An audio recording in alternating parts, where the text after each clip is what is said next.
bago humarap sa araw, magsasunblock muna gamit ang BS Essential. So, it's time.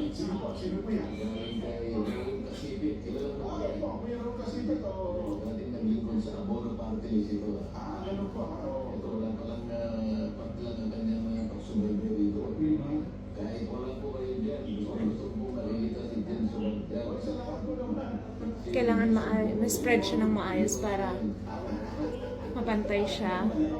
Kasi kahit hindi ka na mag-foundation, okay lang, okay na to siya. See?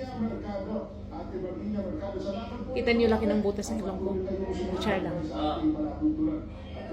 So, yan. Sensya na kayo, mas malakas pa yung volume ng TV kaysa sa boses ko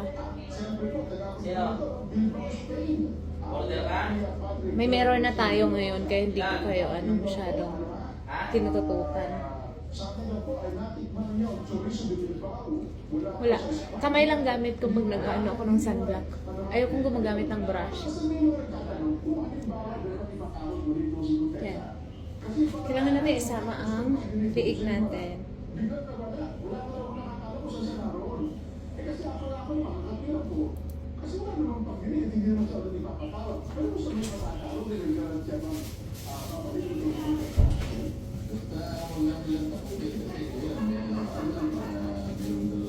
Yan na.